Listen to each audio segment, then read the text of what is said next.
Bonjour et bienvenue, voici notre tour d'horizon économique, géopolitique, énergétique et boursier. Nous sommes le mardi 15 avril et pour comprendre comment tourne une planète finance qui a mal à son luxe, c'est sûr, l'incorruptible est nulle part ailleurs et la thématique de cette chronique, ce sera entre discours de vérité et état d'urgence absolue. Ah ouais, ce matin, je me suis infligé le discours de François Bayrou, flanqué de notre ministre de l'économie, Éric Lombard. Et ça a été long, interminable, des phrases creuses, pas d'annonce, mais quand même, allez, on a eu le droit à ces éléments de langage hyper anxiogènes, dans le droit fil de Nous sommes en guerre de 2020, Conseil de défense, et cette fois-ci, nous sommes dans un état d'urgence absolue côté budgétaire.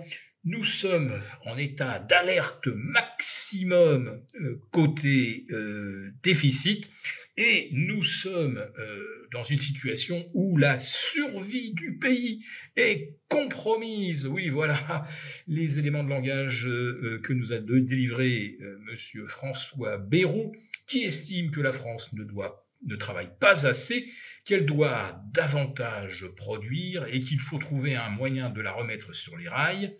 Mais que faisait-il en tant que commissaire au plan, dont justement le rôle était de remettre la France sur les rails de la réindustrialisation?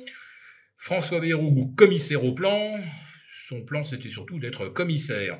Et aujourd'hui, en réalité, il ne nous a délivré aucune véritable piste. Mais par contre, il nous dit qu'il va falloir patienter probablement jusqu'au 14 juillet avant qu'on ait réussi à trouver un dénominateur commun minimum et qui visera surtout à éviter toute motion de censure. Alors, monsieur Bayrou essaie de nous rassurer quand même en nous disant qu'il n'y aura pas de hausse d'impôts, qu'on ne peut pas aller plus loin en matière de prélèvement.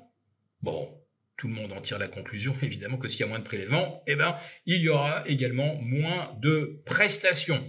Et puis on notait que dans les assises budgétaires destinées à tirer la France du précipice, les maires de France, les communes ont décidé de boycotter cet événement tout simplement parce que les communes, on ne leur demande pas leur avis. Par contre, ils voient chaque année l'enveloppe, la dotation se réduire, les communes ne peuvent plus fonctionner, elles sont obligées de recourir à la fiscalité locale ou de sabrer dans les services qu'elles rendent à leurs administrés, à part quelques municipalités dirigées par des écologistes où là on crame littéralement des centaines de millions en pistes cyclables délimitées par de magnifiques bordures en granit breton. Là, il y a toujours de l'argent pour les vélos, même s'ils ne représentent que 5 ou 10% des usagers. Notons d'ailleurs que les usagers étaient censés partager les voies de circulation avec les cyclistes depuis plus d'un siècle, et que d'un seul coup, ces mêmes administrés qui continuent de payer pour l'entretien des routes n'ont plus accès, dans Paris, pratiquement qu'à 55% de l'espace qui leur ait été dédié et pour lequel ils continuent de verser des impôts. Mais voilà, le vélo a privatisé une grande partie de la chaussée.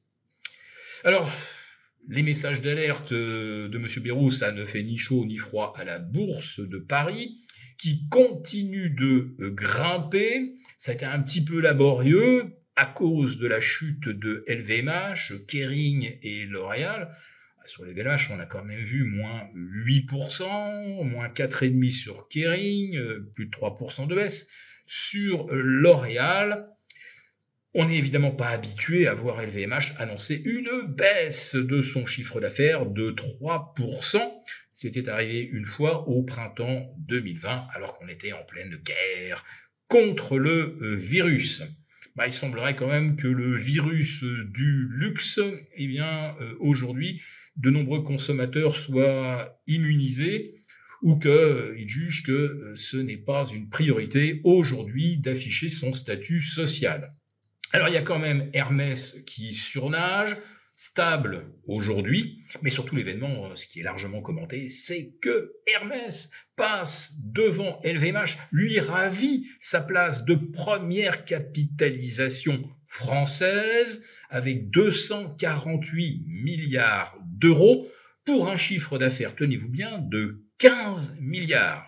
Et encore, c'était même pas 15 milliards à la fin 2024, alors que LVMH, c'est 85 milliards. Autrement dit, pour arrondir, LVMH, c'est 6 fois plus de chiffre d'affaires pour une capitalisation désormais inférieure. Bref, la valorisation de Hermès devient littéralement stratosphérique.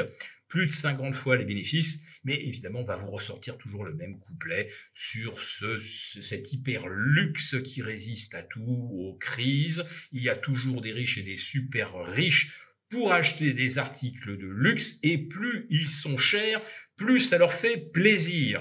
Bon, sauf qu'à un moment, également, en Chine, on risque de voir le consommateur se calmer un tout petit peu.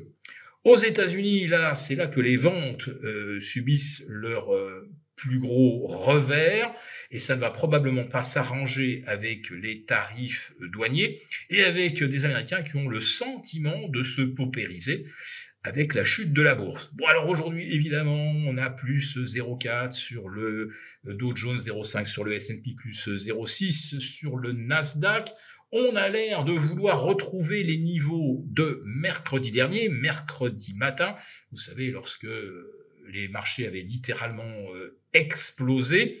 Mais ce sont quand même des niveaux de résistance importants. Et les volumes à l'achat sont quand même beaucoup moins étoffés que ce que l'on avait il y a une semaine. Moi, j'ai vraiment l'impression qu'on est dans une sorte d'œil du cyclone. Et la preuve, c'est que les taux américains ne baissent quasiment pas. On est toujours aux alentours de 4,35, 4,40 sur le 10 ans, plus de 4,80 sur le 30 ans. Et en Europe, ça se dégrade un petit peu. Alors c'est symbolique, mais enfin quand même, on est à 48 heures d'une baisse de taux par la BCE qui, semble-t-il, est déjà pricée. Et quant au dollar, eh bien, il est toujours en dessous des 1,1320, 1,1330 contre l'euro, c'est-à-dire il est en dessous de ses précédents planchers du début de l'année. Donc le dollar est à peine convalescent, les taux ne rebaissent pas, et pourtant les bourses continuent de monter, mais elles montent à mon avis un petit peu dans le vide. Et puis quand on écoute Monsieur Bayrou, comment peut-on acheter un marché dans une économie en état d'urgence absolue et au bord de la faillite en ce qui concerne nos finances publiques. Nous avons conçu à votre attention un rapport spécial que vous obtiendrez gratuitement en cliquant dans le lien en description de cette vidéo. Un rapport spécial qui analyse toutes les conséquences économiques, financières et patrimoniales. Et bien sûr, ce rapport vous offre également des mesures, des initiatives à mettre en place très rapidement pour protéger votre épargne, celle de vos proches. Tout ça donc dans un rapport gratuit que vous obtenez en cliquant en bas de cette vidéo. Merci beaucoup d'avoir regardé cette vidéo. N'hésitez pas à réagir dans les commentaires ou à liker et partager cette vidéo si le contenu vous a plu. Et pour ne rater aucune de nos prochaines émissions, vous pouvez vous abonner à notre chaîne et activer les notifications. Et pour plus de contenu, n'oubliez pas que le dernier rapport rédigé par nos experts est accessible en cliquant sur le lien de description. On se retrouve tout de suite dans les commentaires et je vous dis à très bientôt pour une prochaine vidéo.